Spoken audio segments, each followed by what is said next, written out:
Hello दोस्तों, कैसे हो? आपका स्वागत है तिरपान स्टडी सेंटर में। आज जो हम करने जा रहे हैं हिस्ट्री का चैप्टर अत्यंत महत्वपूर्ण है हर एक क्लास के बच्चों के लिए।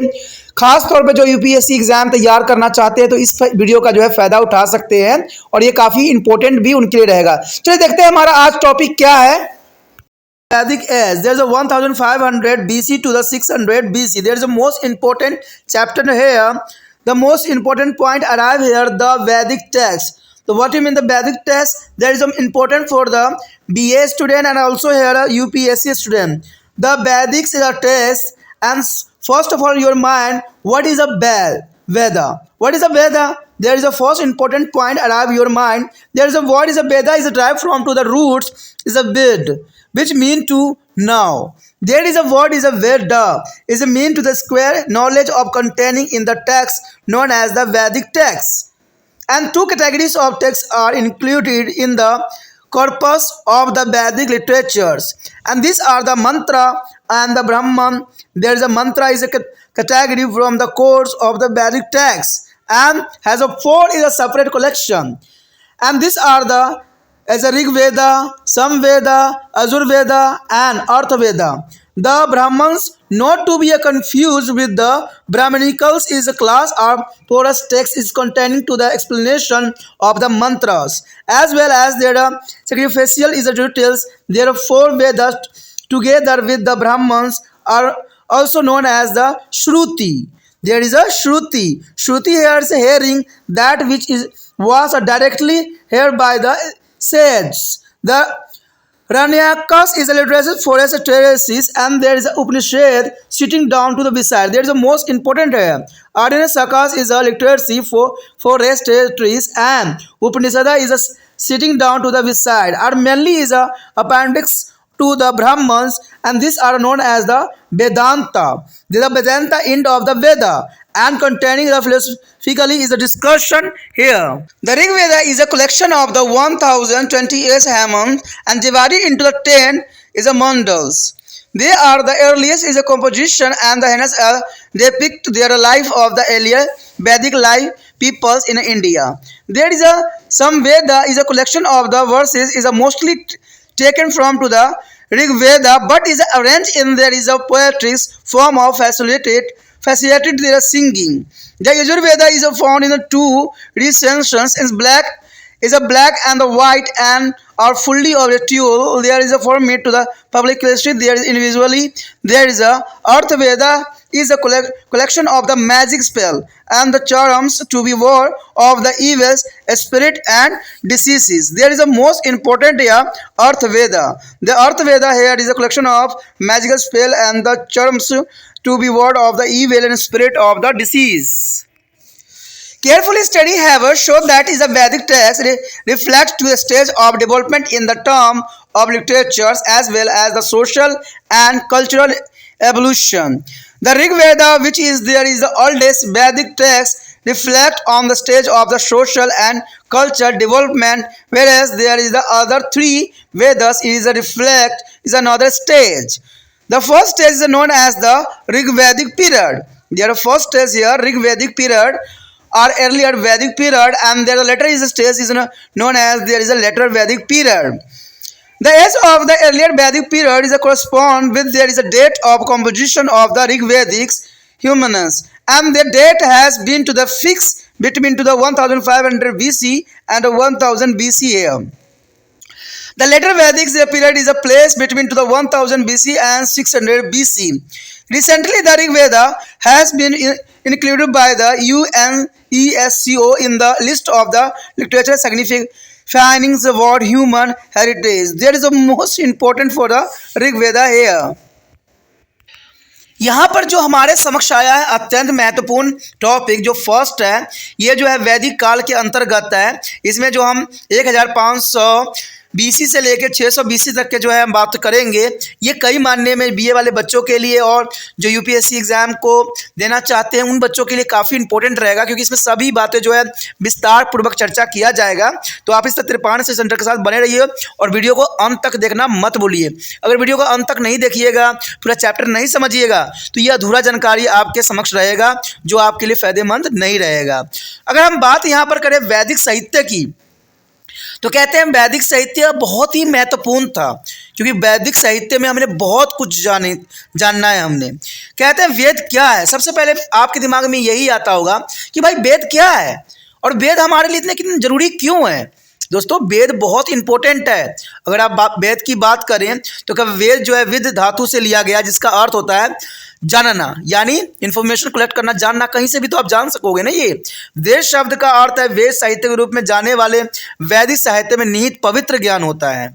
वैदिक साहित्य की संपूर्ण जो है ग्रंथवाली में दो प्रकार की पुस्तकें शामिल है, यानी दो तरह की पुस्तकों को जो है इसके अंतर्गत आता है। ये है मंत्र और दूसरा है ब्राह्मण। देखिए मंत्र और ब्राह्मण दो जो है प्रकार ग्रंथवाली शब्दवाली जो है बहुत इंपॉर्टेंट है। मंत्र वर्ग की जो है ग्रंथवाली वैदिक ग्रंथों की प्रमुख ग्रंथवाली रही है, जिसमें 4 पृथक ग्रंथ सम्मिलित है। आपको पता होना चाहिए कि हमारे जो मंत्र वर्ग की जो है ग्रंथी है, वैदिक ग्रंथें हैं, वो ऋग्वेद है, समवेद है, यजुर्वेद है, अर्थवेद है। ये 4 वेद जो है बहुत काफ़ी इंपॉर्टेंट है और यह इसका हमारे जीवन में बहुत ही महत्वपूर्ण योगदान है, क्योंकि हर एक ग्रंथ जो है अपने खासियत से भरा पड़ा है। ब्राह्मण ग्रंथों को जो है ब्राह्मणीय वर्ग मानने की जो भूल ना करें, क्योंकि ब्राह्मणीय जो है ब्राह्मणीय नहीं हो सकता है। वास्तव में गंध रूप में लिखे गए ग्रंथ है, जिसमें मंत्रों की परिभाषा को विस्तार दिया गया है, जिसमें बलिदान संबंधी कर्मकांड भी इसमें सम्मिलित है। ब्राह्मण सहित 4 वेदों में उपलब्ध साहित्य की श्रुति कहते हैं, यानी इसे हम क्या कहते हैं दोस्तों, श्रुति कहते हैं। ब्राह्मण सहित 4 वेदों में उपलब्ध जो साहित्य है उसको हम श्रुति कहते हैं, जिसे प्रत्यक्ष रूप से ऋषियों ने सुनाया गया था, क्योंकि उस समय सिर्फ सुनाया जाता था, लिखा नहीं जाता था। इसलिए श्रुति का इसका नाम दिया गया कि भाई हम जो थे ऋषि मुनि से बात को सुने थे, जाने थे, इसलिए इसको श्रुति का नाम यहाँ पर एक्सप्लेन किया गया है। देखा जाए तो अरण्यक शब्द अर्थ है जंगल संधि पत्र, यानी अरण्यक शब्द जो है वास्तविक शब्द जंगल संधि पत्र, और उपनिषद का मतलब तो आपको पता ही होगा कि पास में ही बैठे और बैठ के आप ज्ञान प्राप्त करें, उसे उपनिषद कहते हैं। यानी गुरुओं के समक्ष बैठ के ज्ञान प्राप्त करने को ही हम उपनिषद कहते हैं। ये मुख्य रूप से ब्राह्मण ग्रंथों के जो है परिष्ठ है, और इसमें वेदांत यानी वेदों का अंत, वेदांत यानी वेदों का अंत भी कहा जाता है। इसमें दार्शनिक विचार विमर्श जो है पूरी किया गया है। अगर हम ऋग्वेद की बात करें तो देखा जाए तो 1028 मंत्रों का संकलन है, यानी ऋग्वेद में 1028 मंत्रों का संकलन है, जिसे हम 10 मंडलों में बांटा गया है। ये आरंभिक रचनाएं हैं। अंदर इसमें भारत के वैदिक कालीन लोगों के आरंभिक यानी प्रारंभिक जीवन का उल्लेख भी यहाँ किया गया है। समवेद काव्य पदों का संकलन है, जो अधिकतर ऋग्वेद से लिए गए हैं, और इन्हें काव्यात्मक रूप से दिया भी गया है ताकि इन्हें गाया जा सके। यानी कि पहले के समय में इन वेदों के जो थे, सामवेद जो होते थे, उसमें गाया जाया करता था। ठीक है, तो ये बहुत काफ़ी इंपॉर्टेंट बात आता है। अगर यजुर्वेद की बात करें तो यजुर्वेद 2 रूपों में मिला है, एक है श्याम यानी कृष्ण और एक शुक्ल यानी सफ़ेद, और इसमें जो है सार्वजनिक और व्यक्तिगत रूप में किए जाने वाले अनुष्ठानों का विवरण किया गया है। यानी आप समझ सकते हो कि समवेद में जो है वहाँ पर जो है गाने वाली जो है किया जाता था, गाया जाया करता था। यजुर्वेद में जो अगर देखा जाए तो इसमें अनुष्ठानों का विवरण किया गया था। अगर हम बात करें अर्थवेद का, तो अर्थवेद में आपको पता ही होगा कि जादू तंत्रों और मंत्रों का संग्रह था, जिसका प्रयोग भूत प्रेतों को भगाने और रोगों के उपचार के लिए किया जाता था। यानी अर्थवेद का जो था बहुत महत्व था, क्योंकि जादू टोना में उपयोग तो होता ही था, प्लस इसको रोगों के उपचार के लिए भी हम अर्थवेद का उपयोग किया करते थे। तो ऋग्वेद की हर एक चीज़ों का जो है अपना एक महत्व है, अपना एक समय था जिसमें इसका उपयोग जो है तो होता था, बहुत काफ़ी किया जाता था। देखा जाए तो वैदिक साहित्य गहन अध्ययन से यह पता चलता है कि वैदिक ग्रंथ साहित्यिक दृष्टि से सामाजिक और संस्कृति विकास के 2 चरणों की क्रमिक विकास की जानकारी हमें देते हैं। यानी वैदिक साहित्य के अगर अध्ययन आप करोगे तो ये बहुत ही इम्पोर्टेंट बात यहाँ पर आया है कि यहाँ पर 2 चरणों की जो है हमें जानकारी मिलती है। ऋग्वेद जो कि प्राचीनतम ग्रंथ है, ठीक है, ऋग्वेद सबसे प्राचीनतम ग्रंथ है, ये आपको दिमाग में रखना है। यूपीएससी एग्जाम में ऐसा ही क्वेश्चन आता है, तो ये याद रखना कि ऋग्वेद सबसे प्राचीनतम ग्रंथ में से एक है। सामाजिक और संस्कृति विकास की एक चरण की जानकारी हमें देता है, यानी समाज का कैसे विकास हुआ इसके सारी इंफॉर्मेशन जो है ऋग्वेद में है। अन्य 3 वेद दूसरे चरण के विकास क्रम को जानकारी देते हैं। प्रथम चरण के ऋग्वैदिक काल या जो है प्रारंभिक वैदिक काल भी हम कह सकते हैं। और उसके बाद के चरण को हम उत्तर वैदिक काल कहते हैं। आरंभिक वैदिक काल जो है ऋग्वैदिक मंत्रों की रचना का काल माना जाता है और 1500 ईस्वी से लेकर 1000 ईस्वी के कालखंड के इस काल अवधि में रखा गया है। तो ये बहुत काफ़ी इंपॉर्टेंट है। ठीक है, देखिए आरंभिक वैदिक काल ऋग्वैदिक जो है मंत्रों का रचना का काल है और इसकी समय अवधि क्या है दोस्तों, 1500 ईस्वी पूर्व से लेकर 1000 ईस्वी पूर्व के मध्य माना गया है। ऐसे ही क्वेश्चन पूछा जाता है वहाँ पर।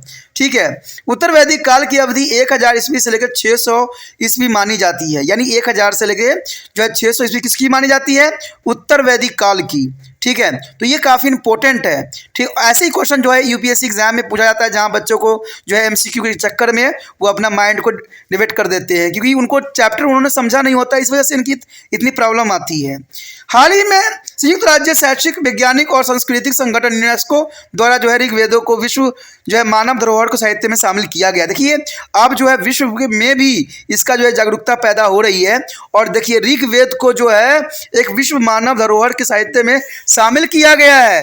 अब देखिए कितनी बड़ी जो है यहाँ अपॉर्चुनिटी मिली है और कितना बड़ा जो है यहाँ पर कदम उठाया गया है यूनेस्को के द्वारा, यानी संस्कृति संगठन द्वारा ये उठाया गया है कि ऋग्वेद को जो है हम मानव जो है विश्व मानव धरोहर के रूप में इसको सम्मिलित करें।